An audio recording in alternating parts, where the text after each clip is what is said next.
This conference will now be recorded. Thank you for joining the City of Kingston's Common Council at our special Laws and Rules meeting.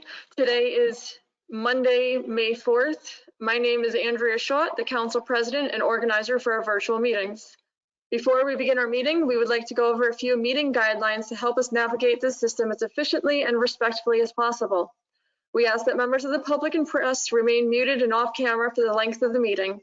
As organizer, I reserve the right to mute anyone who unmutes themselves. Council members and city staff will control their own mute button. Good practice would be to mute yourself if you are not speaking to avoid background noise and feedback. If a council member or staff wishes to speak, they will raise their hands. The chairperson will call on them before they speak by stating their name clearly for our audio listeners. All of our meetings are recorded. Both video and written transcriptions will be made available to the public on the city's website the next day. Although we will not have public speaking tonight, you could submit written comments to the City of Kingston Clerk, Elisa Tinty, at emtinty@kingston-ny.gov, or by dropping them off at the Dropbox located outside the side door of City Hall. We also encourage you to reach out to committee chairs or your ward's representative at any time. If you have any audio issues, send a text message to the following number, 845-594-6120. I'll repeat this number again, but be aware that phone calls will not be answered during the meeting. The number to text is 845-594-6120. As the organizer for today's meeting, I reserve the right to lock and pause the meeting to eject anyone who has behaved inappropriately. Lastly, at tonight's meeting, we have in attendance Chairman Alderman Jeffrey Ventura Morel, committee members Alderman Patrick O'Reilly, Alderman Rennie Scott Childress, Alderman Don Tollerman, and Alderwoman Rita Worthington. Non-voting council members, we have Alderwoman Michelle Hirsch, Alderman Doug Coop, Alderman Tony Davis. City staff, we have City Clerk Elisa Tinty, the Corp Counsel Dan Gardenstein. Thank you for your patience during these difficult times, and especially considering we were a few minutes late coming in from our special finance meeting. And on behalf of the Common Council, I wish you and your family good health, and I now turn the floor over to Chairman Ventura Morel. Good evening, Jeffrey Ventura Morel here. I would like to call this Special Laws and Rules Committee meeting to order. It's 6:14 now. The one item we have on our agenda is at our last Laws and Rules meeting, there was a proposal sent by Alderwoman Michelle Hirsch that was sent to the Special Housing Subcommittee for consideration and more research. And they have come back with a proposal to amend the local law to amend section 332-3 of the landlord registration statement. And I will let Alderwoman Hirsch and Alderman Scott Childress and Tallerman speak to that. Alderwoman Hirsch, would you like to start? Hi, thank you. Alderwoman Hirsch here. Thank you, Chairman Jeffrey Morel. When I first introduced legislation for an eviction moratorium here in the city of Kingston to be extended 1 month past the New York State executive order of June 20th, we would have been looking at a July 20th eviction moratorium. But in research, we discovered that the city of Kingston is actually beholden to two different eviction moratoriums, a federal eviction moratorium that actually goes till July 25th. So if we were to enact a City of Kingston moratorium for 1 month, it would still be in direct conflict with the federal federal moratorium. So what we're looking to do at this point is just amend our landlord registration law so that landlords can let the City of Kingston know whether they are backed by a commercial mortgage and would be following an eviction moratorium of 90 days and bringing us to June 20th, or a federal moratorium of 120 days, which would be bringing us to July 25th. So this would not have any negative outcomes on any landlords. It would be more of an educational tool to inform landlords of what eviction moratorium they're following, federal or state, New York State. And so that landlords are informed as well as their tenants. Thank you. Anyone else on the question? Alderman Scott Childers? Yes, building on what Michelle said, and thanks to her for doing all the research and coming forward with this idea. But the other thing is that it's very difficult for tenants to know whether a property they live in is subject to these federal restrictions. And so this information would help not only the landlords know what they need to do in order to make sure they're complying, but it would also help those tenants who are finding themselves in a difficult situation. It would let them know what their powers are.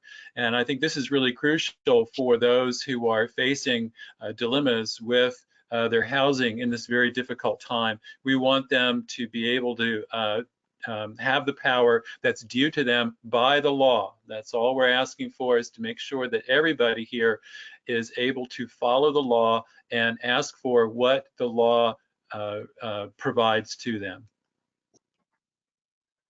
I have a question, and then Alderman Tellerman has a question. My question was, how do we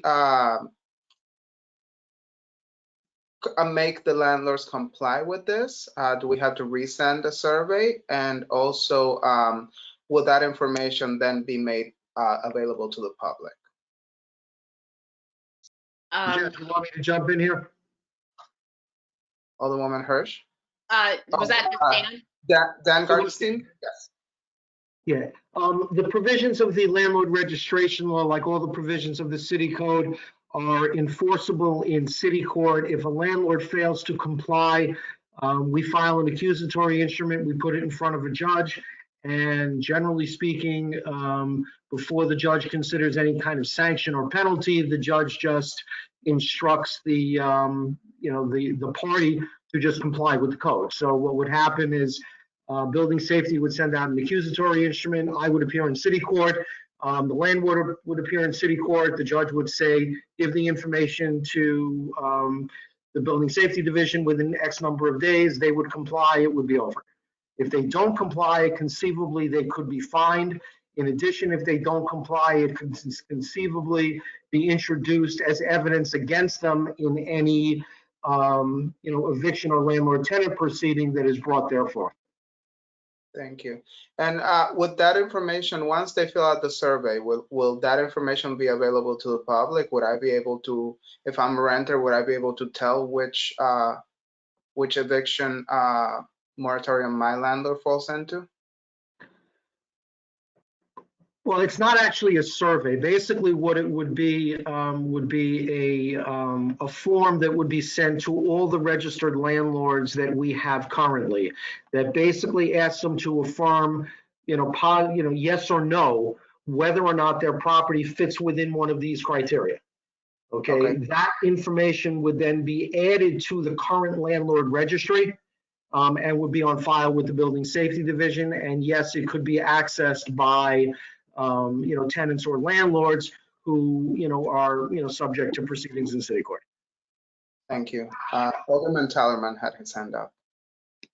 Yeah, I just, in speaking to a mortgage professional, was just given the insight that many people will not be able to find out, or will have a great deal of difficulty finding out who backs, whether their loan is Fannie Mae or Freddie Mac, because these loans are often repackaged and the banks are very opaque about disclosing who the funds came from. So in other words, you might get a loan from Quicken Loans, but in fact, it might be Freddie Mac behind it, or it might not be. So I don't know how we'll deal with that if landlords say that they can't find out, but we'll just see how that goes, I suppose.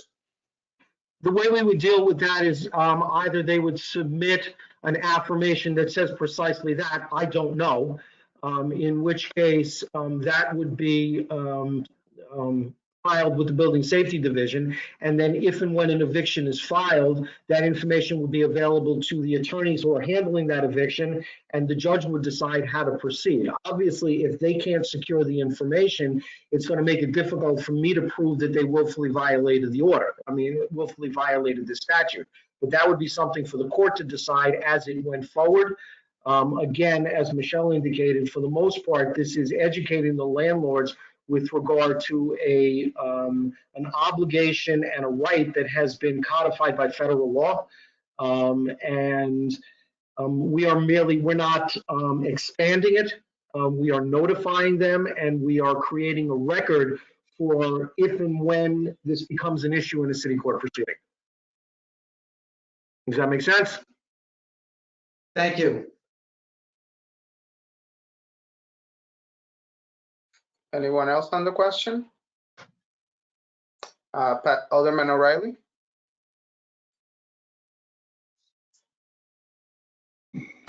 Hi, Alderman O'Reilly. I know the Housing Committee's been working hard on this, and it's very important. And Michelle, thank you for finding all this out so that we can protect our renters that are in trouble right now. But just something going forward. Michelle, maybe, and who's ever else working on this so hard, I know you guys are, and I appreciate that. What about the rent that people are going to owe the landlords? Is there any way that could get at the end of this, right? There's going to be months of rent maybe not paid to landlords at the end of this, and mortgages too. And I'm thinking this could work for both. You know, at the end of this, can we just say to the landlords, look, we want you to be able to accept, I know, Rennie, I'm sorry. We want you to be able to accept the money due over the next year or two as an increased payment of $25 a month or $30 a month or $40 a month on top of the rent. That might be a way that, and also for mortgages, why don't we just say, hey, look, those 3 months, that was tough. They were a tough 3 months. We know you couldn't pay your mortgage then. Why can't we try to get some kind of legislation, maybe not at our level, but maybe at the state level, that says, look, we're going to put that on the end of your mortgage. So it's not like they're not going to pay. The banks are going to get their money. Everybody's going to get their money. The renters the landlords get their money. Everybody gets their money. But we give people more time to pay, or we make that payment much less over time. I don't know. Thank you. Alderman Scott Childers? Hi, Rennie Scott Childress. Yeah, Patrick, those are all great suggestions. Those are, though, above our particular level of power. So I think you're right in terms of thinking, how do we get the state government and or the federal government to take that sort of step? We are talking about similar things. There's also the upcoming discussion in terms of the CARES money that the city received, the $440,000 through the CDBG process. So there will be some discussion in that about ways to help people in terms of rental, mortgages, home ownership, and so forth. So we will have that chance to talk. This particular issue, though, is much more narrow than that. This is simply about trying to make sure that property owners are aware of their responsibilities and tenants are aware of their powers. Nothing more than that. So I think we need to keep this kind of narrowly focused on that specific issue. Alderwoman Hirsch. I just want to thank Patrick, Alderman Patrick O'Reilly, for asking those questions. And those are issues that we are dealing with in our ongoing housing meetings. So I'm looking at that. Thank you. Okay, so anybody else on the question? President Schott. Nothing on the question. I just wanted to point out, I think you mentioned it, Jeffrey, that this is a local law. So this is amending a local law. So what would happen would be if this passes through committee tonight, it would go on to council tomorrow for the first reading. It would then move to June for the second reading, and then the vote within 10 days, there would need to be a public hearing. and then this would go into place. I just wanted to let everybody know the process. Alderman Also, Scott. for clarification, the notification from the Building Safety Division will likely be going out independent of whether or not the landlord registration section is amended, just to notify landlords with regard to the federal legislation and to give them an opportunity to research and clarify the status of their mortgage pending their receipt of, the form asking them to officially clarify that for the city. Alderman Scott Childress. Alderman Scott Childress, yes, I was just going to say what Dan explained much better than I was going to say. So that's the crucial thing, is that while the local law process takes some time, we can send out notification much earlier so that this is actually of moment for folks in the crisis now. Okay, so the resolution I have is local law resolution to amend section 323-3 landlord registration statement as per attached, and the attached part is available on the city's website under the laws and rules agenda. Do I have a motion? Motion by Alderman Scott Childress, second by Alderman O'Reilly. All in favor? Opposed? Okay, motion passes 5-0. And that is it for our agenda. Anything else on the question? I have a quick question for Yes. Dan. Are we able to have a hearing prior to the second reading? You can have a hearing whenever you want. Okay. The fact that the statute requires you to have a specific hearing certainly doesn't preclude you from having more than one. So there's still, just to clarify, there's still a public hearing after the second reading, but the council could call a public hearing anytime. But the public hearing that happens after the second reading is actually the mayor's public hearing, not the council's. Right. But the council still has to have a hearing as well then. No, but you can. Okay, thank you.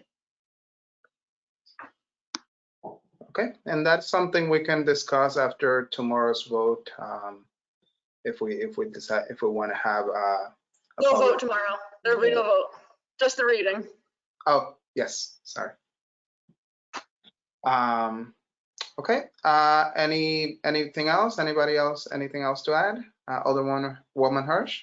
I just want to tell Alderwoman Worthington that I'm very happy to see you here tonight, and just want to express on behalf of myself and my family my deepest condolences to you and your family, and I'm just so moved to see you here in the meeting after your loss, and thank you for being here and serving our city. Yeah, I echo what Michelle just said. I didn't want to put you on the spot, Rita. I was going to call you after the meeting, but my heart is with you and your family. I know. Thank you, guys. It's hard. That's why I'm quiet. But thank you. Right. Okay, I will then. Alderman Chabot, do you have your hand up? Oh,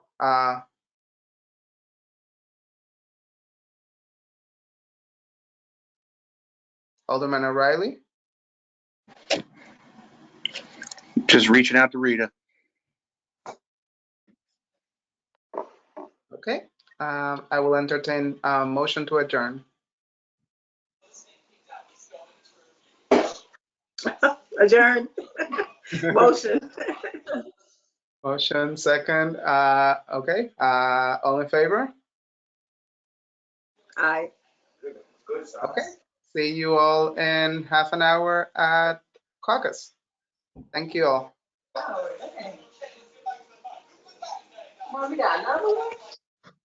Nice job, Jeffrey.